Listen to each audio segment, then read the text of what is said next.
नमस्कार दोस्तों, स्वागत है आप सबका आपके अपने यूट्यूब चैनल सत्येंद्रास क्लासेस में। जैसा कि आपको मालूम है, हम आपको सामान्य ज्ञान के ऑब्जेक्टिव क्वेश्चन कराते हैं। ऐसे क्वेश्चन जो अक्सर एग्ज़ाम में पूछे गए हैं और फिर से पूछे जाने की संभावना है। हम ऑब्जेक्टिव क्वेश्चन को पूरे एक्सप्लेनेशन के साथ बताते हैं। तो चलिए देखते हैं आज का पहला क्वेश्चन। क्वेश्चन है, फंक ने निम्न में से किसका आविष्कार किया था। आपको बताना है फंक ने निम्न में किसका आविष्कार किया। आई होप सबको मालूम होगा, लेकिन स्किप मत करिएगा, हम आपको एक्सप्लेनेशन से बताएंगे, ठीक है। तो देखिए किसका किया था आविष्कार। इन्होंने किया था विटामिन का। किसका किया था? विटामिन का किया था। इनका पूरा नाम क्या था? इनका पूरा नाम था कैसिमिर फंक। क्या नाम था? कैसिमिर फंक इनका पूरा नाम था, ठीक है। इन्होंने विटामिन की खोज कब की थी? इन्होंने विटामिन की खोज की थी 1911 ईस्वी में, ठीक है। अगला क्वेश्चन है, विटामिन्स क्या होते हैं। आपको बताना है विटामिन्स क्या होते हैं।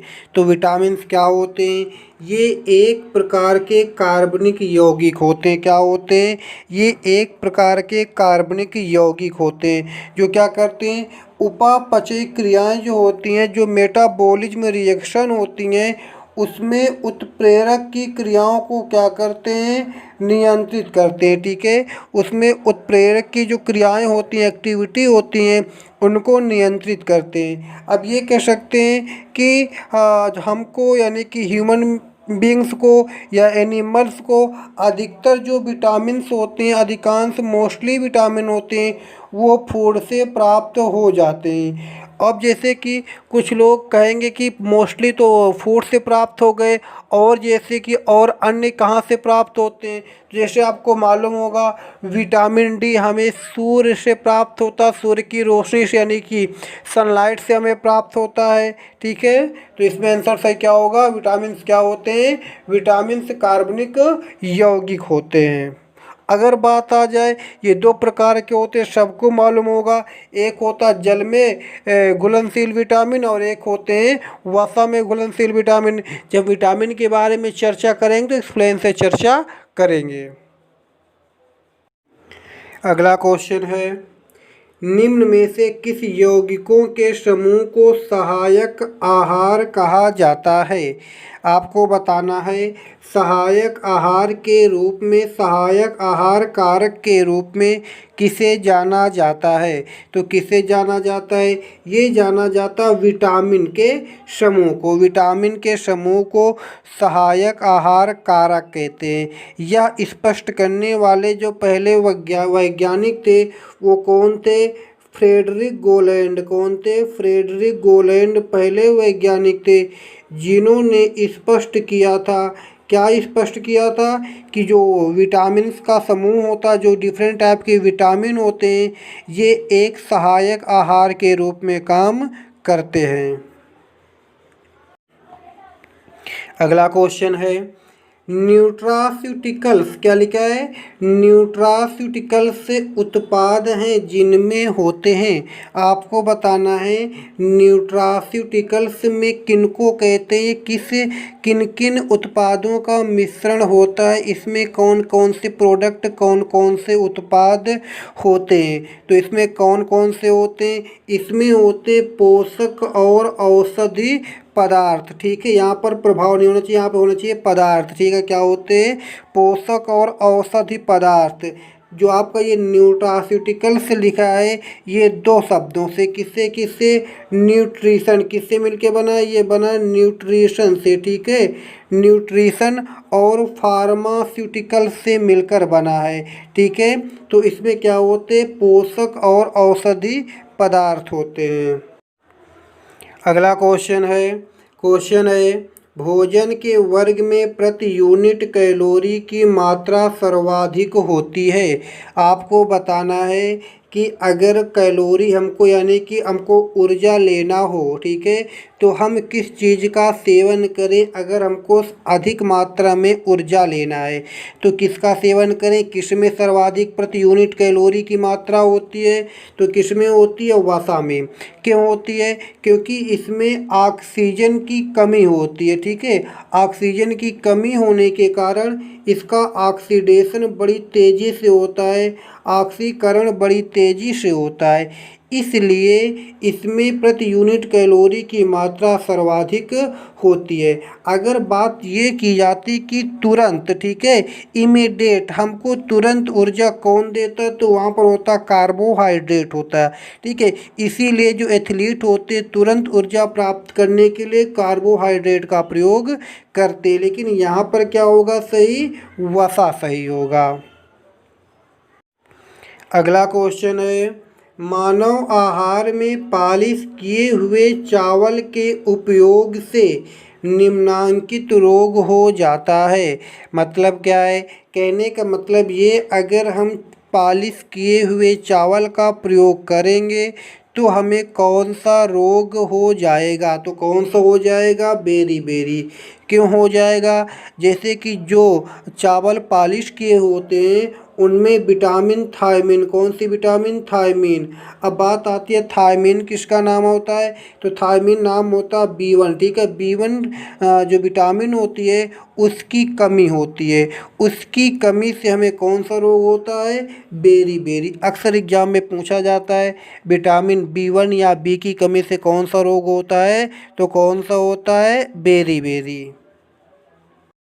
अगला क्वेश्चन है, सेब, ठीक है, यहाँ पे गलत लिखा है, ठीक है। सेब हृदय रोगियों के लिए विशेष महत्वपूर्ण है क्योंकि ये बड़े स्रोत होते हैं। बताना है कि जो सेब होता है वो हृदय रोगियों के लिए बहुत ज़रूरी, बहुत महत्वपूर्ण क्यों है, तो क्यों है, क्योंकि सेब में पोटेशियम, क्या होता है, सेब में पोटेशियम की मात्रा बहुत प्रचुर होती है।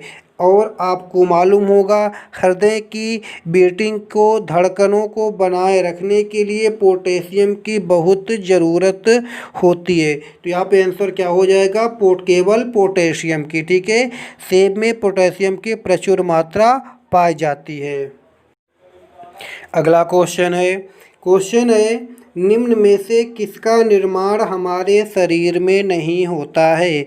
आपको बताना है किसका निर्माण हमारे शरीर में, हमारी बॉडी में नहीं होता है, तो किसका नहीं होता है, विटामिन ए का नहीं होता। अब देखिए यहाँ पर विटामिन ए के साथ साथ और भी विटामिन है, लेकिन ऑप्शन में देखा जाए तो इन तीनों का निर्माण हमारे शरीर में होता है, लेकिन विटामिन ए का नहीं होता है।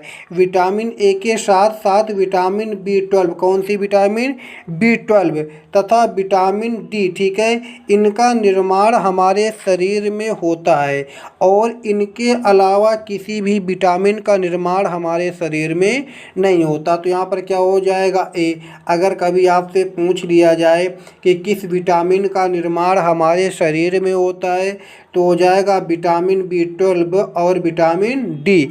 ये दो विटामिन ऐसे हैं जिनका निर्माण हमारे शरीर में होता है। अगला क्वेश्चन है, मानव शरीर में विटामिन ए संचित रहता है।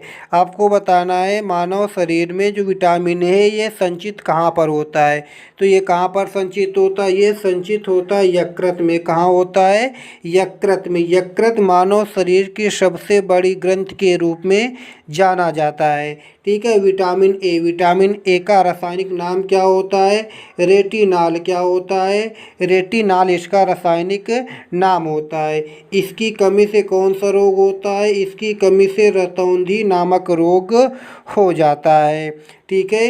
अब देखो यकृत के बारे में एक पॉइंट देखते हैं, बहुत पूछा जाता है कि सबसे ज़्यादा पुनरुद्ध भवन की क्षमता कहाँ होती है, तो यकृत में होती है। किस अंग में होती है, यकृत में। अगला क्वेश्चन है, निम्न में से कौन सा विटामिन सूर्य की उपस्थिति में त्वचा में बनता है? आपको बताना है कौन सा विटामिन सनलाइट की प्रेजेंस में हमारे स्किन में बनता है। तो कौन सा बनता है? विटामिन डी सबको मालूम होगा। कैसे बनता है? हमारे स्किन के नीचे अर्गोस्टेरॉल क्या होता है? अर्गोस्टेरॉल, ठीक है, ये एक पदार्थ होता है। इस पदार्थ से क्रिया करके सनलाइट विटामिन डी का निर्माण करती है। अगला क्वेश्चन है, निम्न में से किस विटामिन को अर्गोकैल्सिफेरॉल कहते हैं? आप लोगों ने अभी पढ़ा होगा केवल विटामिन डी के पार्ट नहीं पढ़े होंगे। आज हम आपको बताते, यहाँ पर लिखा है किस विटामिन को अर्गोकैल्सिफेरॉल कहते हैं। तो किस विटामिन को कहते हैं? कहते हैं विटामिन D2 को। D2 को क्या कहते हैं? अर्गोकैल्सिफेरॉल कहते हैं। अगर बात आती विटामिन B3 की, तो B3 को क्या कहते हैं? कोलेकोकैल्सिफेरॉल कहते हैं। क्या कहते हैं? कोलेकोकैल्सिफेरॉल। और विटामिन डी को क्या कहते हैं? अर्गोकैल्सिफेरॉल।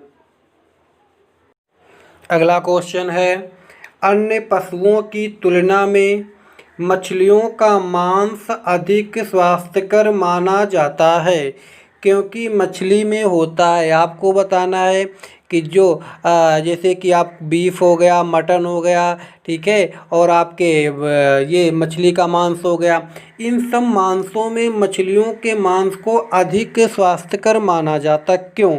इसमें ऐसा क्या होता है? तो इसमें क्या होता है? बहुअसंतृप्त वसा अम्ल होते हैं। क्या होते हैं? बहुअसंतृप्त वसा अम्ल होते हैं, जिनके अपघटन की दर, ठीक है, जो ये वसा होते हैं इनके अपघटन की दर बड़ी तीव्र होती है। क्या होता है? जब तीव्र होगी तो इसमें जो ऑक्सीजन लगती है, इसके डाइजेस्ट करने में जो ऑक्सीजन लगती है उसकी मात्रा बहुत कम होती है। तो इसीलिए क्या होता है? सर्वाधिक स्वास्थ्यकर माना जाता है। अगला क्वेश्चन है, ट्राइग्लिसराइड क्या है? आपको बताना है ट्राइग्लिसराइड क्या है। तो ये क्या है? ये एक प्रकार की वसा है। क्या है? हमारे शरीर में जो वसा पाई जाती है ये उसका एक टाइप है, उसका एक प्रकार है, ठीक है। अगला क्वेश्चन है, अधिकांश प्राणियों के जीवित पदार्थ का लगभग 80% पदार्थ है। मतलब कि क्या बताना है कि 80% जो ह्यूमन बॉडी में पाया जाता है, ह्यूमन बॉडी जो बनी होती है उसमें से 80% हिस्सा किसका होता है? तो 80% हिस्सा किसका होता है? प्रोटीन का। किसका होता है? प्रोटीन का हिस्सा होता है। अब अगर बात आ जाए कि अकार्बनिक पदार्थ में, देखो यहाँ पर अगर होता, आप जल समझिएगा बात को, ठीक है, अगर वाटर होता है तो लगभग वाटर अकार्बनिक पदार्थों में हमारे बॉडी में सर्वाधिक पाया जाता है जल। लेकिन यहाँ पर जो कंपेयर कराई गई है, यहाँ पर क्या सही होगा? प्रोटीन सही होगा। क्यों? क्योंकि प्रोटीन सभी जीवित कोशिकाओं में मौजूद होता है, जबकि ये और जो पदार्थ हैं ये मौजूद नहीं होते हैं। अगला क्वेश्चन है, निम्न भोज्य पदार्थों में से किसमें सभी अनिवार्य एमिनो अम्ल उपस्थित होते हैं? आपको बताना है कि जो हमारे बॉडी के लिए जो अमीनो अम्ल की आवश्यकता होती है वो सभी अमीनो अम्ल किसमें उपस्थित होते हैं। तो किसमें होते हैं? देखिएगा, ये जो अमीनो अम्ल होते हैं ये सोयाबीन के साथ साथ जितने भी पशुओं से उत्पन्न खाद्य पदार्थ होते हैं, जैसे कि अंडा हो गया, दूध हो गया, आपका दही हो गया, आपका मक्खन हो गया, इन सब में आपका अमीनो अम्ल उपस्थित होते हैं। तो यहाँ पर ये तीनों सही हो जाएगा। यहाँ पर होना चाहिए था क्वेश्चन में उपस्थित नहीं है तो हो जाता चावल, यानी कि यहाँ पर ये तीनों ऑप्शन आपके सही हैं। अगला क्वेश्चन है, अलसी किसका प्रचुर स्रोत है? आपको बताना है अलसी, ठीक है। अलसी किसका प्रचुर स्रोत है? ठीक है, तो अलसी किसका प्रचुर स्रोत है? ये ओमेगा 3 वसी अम्लों का प्रचुर स्रोत है। इसका काम क्या होता है? इसका काम रक्त नलिकाओं में, कहाँ? रक्त नलिकाओं में वसा के जमाव को रोकने में मददगार होता है। कौन? ओमेगा 3 वसी अम्ल। अगला क्वेश्चन है, निम्नलिखित भोज्य पदार्थों में किसमें सभी अनिवार्य अमीनो अम्ल उपस्थित होते हैं? आपको इसके पहले इस टाइप के क्वेश्चन करा दिए हैं, ठीक है। इस क्वेश्चन का आंसर आप लोगों को बताना है, सभी लोगों को कमेंट्स करके इसका आंसर आप लोगों को सबको देना है, ठीक है। अभी इसके पहले इस टाइप के क्वेश्चन करा भी दिए, हिंट्स के लिए क्वेश्चन करा दिए, इसका आंसर आप सभी लोगों को देना है। अगला क्वेश्चन है, निम्न में से किसके चयापचयी प्रक्रम से अधिकतम ऊर्जा मिलती है? मतलब कि मेटाबॉलिज्म रिएक्शन से सर्वाधिक ऊर्जा किससे मिलती है? तो किससे मिलती है आपको बता चुके हैं, किससे मिलती है? वसा से। सर्वाधिक की कभी बात करें तो वसा से, अगर तुरंत की बात करें तो होगा कार्बोहाइड्रेट। यहाँ पर सर्वाधिक अधिकतम की बात की गई तो सही क्या होगा आपका? आपका सही होगा वसा। अगला क्वेश्चन है, निम्न में से किस विटामिन को हार्मोन कहा जाता है? आपको बताना है किस विटामिन को हार्मोन कहते हैं। तो किस विटामिन को कहते हैं? विटामिन डी को हार्मोन के रूप में जाना जाता है। विटामिन जो डी होता है ये दो प्रकार का होता है, ठीक है। एक होता है कोकैल्सिफेरॉल, एक कौन सा होता है? कोकैल्सिफेरॉल। एक होता है अर्गोकैल्सिफेरॉल, ठीक है। ये दो प्रकार से होते हैं। इसमें जो कोकैल्सिफेरॉल होता है इसका संश्लेषण स्वयं मानव शरीर में होता रहता है, जबकि अर्गोकैल्सिफेरॉल का संश्लेषण सूर्य के प्रकाश की उपस्थिति में जो त्वचा के नीचे जो पदार्थ होता अर्गोस्टेरॉल उसकी सहायता से इसका संश्लेषण होता है। तो इसमें सही क्या होगा? ऑप्शन डी, ठीक है। क्या हो जाएगा सही? विटामिन डी को हार्मोन के रूप में भी जाना जाता है। इसका रासायनिक नाम क्या होता है? कैल्सिफेरॉल। अगला क्वेश्चन है, स्टार्च है एक, बताना है आपको स्टार्च क्या है, ठीक है। तो स्टार्च क्या है? स्टार्च एक प्रकार का पॉलीसेकेराइड है। क्या है? पॉलीसेकेराइड। आप लोगों ने जब कार्बोहाइड्रेट पढ़ोगे तो मालूम हो जाएगा कार्बोहाइड्रेट के 3 प्रकार होते हैं, मोनोसेकेराइड, डाइसेकेराइड और पॉलीसेकेराइड, ठीक है। तो स्टार्च एक प्रकार के कार्बोहाइड्रेट की कैटेगरी में ही आता है। उसमें कौन सा प्रकार होता है? पॉलीसेकेराइड। अगर स्टार्च के फार्मूला की बात करें तो क्या होता है इसका फार्मूला? C6H10 और O5। क्या होता है? C6H10O5 इसका फार्मूला होता है। अगला क्वेश्चन है, स्टार्च और सेलुलोज के बारे में निम्न में से कौन सा कथन सही नहीं है? ठीक है, आपको बताना है कौन सा कथन सही नहीं है, ठीक है। तो कौन सा कथन सही नहीं है? ये आयोडीन के साथ दोनों रंग प्रदान करते हैं, ये आपका कथन गलत है, ठीक है। क्यों गलत है? क्योंकि जो स्टार्च होता है ये मंड के रूप में पौधों में संचित होता है, पौधों में भोजन के रूप में संचित होता है, जबकि आपका सेलुलोस होता है ये पौधों की कोशिका भित्ति में पाया जाता है। जो पौधे होते हैं उनकी जो सेलवाल बनी होती है किसकी बनी होती है? सेलुलोस की बनी होती है। तो ये कथन गलत है, आयोडीन के साथ दोनों रंग प्रदान नहीं करते हैं। अगला क्वेश्चन है, माँ का दुग्ध नवजात को लगभग संपूर्ण आहार प्रदान करता है, किंतु इसमें निम्न का अभाव होता है। यानी कि जो माँ का दुग्ध होता है, दूध होता है, ये नवजात शिशुओं को लगभग संपूर्ण आहार प्रदान करता है, लेकिन इसमें कमी किस चीज़ की होती है? तो किस चीज़ की होती है? लौह की। इसमें लौह जो पोषक तत्व होते हैं इनकी कमी होती है, इनका अभाव होता है। अगला क्वेश्चन है, अल्फ़ा केराटिन एक प्रोटीन है जो, बताना है कि जो ये अल्फ़ा केराटिन है क्या है, एक प्रकार की प्रोटीन है जो कहाँ उपस्थित होती है, आपको ये बताना है। तो ये कहाँ उपस्थित होती है, ये उपस्थित होती है त्वचा में। कहाँ होती है, त्वचा में उपस्थित होती है। कौन सी प्रोटीन, अल्फ़ा केराटिन। अगला क्वेश्चन है, निम्न में से कौन प्रोटीन को विकृत नहीं करता है, आपको बताना है प्रोटीन को विकृत कौन नहीं करता। ठीक है, तो कौन नहीं करता, अवरक्त किरणें। कौन नहीं करती हैं, अवरक्त किरणें प्रोटीन को विकृत नहीं करती। जबकि ऊष्मा एक्स किरणें और जो भारी धातु लवण होते हैं ये प्रोटीन को विकृत कर देते हैं।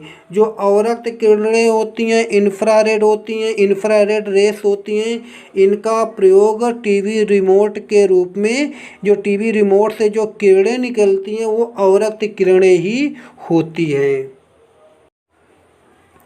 आज का ये लास्ट क्वेश्चन, जो लोग पहली बार चैनल पर विजिट करें सब्सक्राइब कर लें, साथ में बेल आइकन को प्रेस कर दें जिससे उनको इस प्रकार के वीडियो का नोटिफिकेशन कंटिन्यू, इस प्रकार के क्वेश्चन कंटिन्यू मिलते रहे। क्वेश्चन है, निम्न में से कौन सा पदार्थ प्रोटीन नहीं है। ठीक है, बताना है किस पदार्थ में प्रोटीन नहीं होती, यानी कौन सा पदार्थ प्रोटीन नहीं है। तो कौन सा नहीं है, कपास। ठीक है, कपास प्रोटीन नहीं है। ठीक है, अगर बात किया जाए कि जो ये हैं आपके केस, बाल, लूता रेशम, ठीक है, तो ये क्या, लूता रेशम एक प्रकार का स्पाइडर सिल्क होता है। ठीक है, और खुर, इन सब में प्रोटीन पाई जाती है, लेकिन कपास में प्रोटीन नहीं पाई जाती।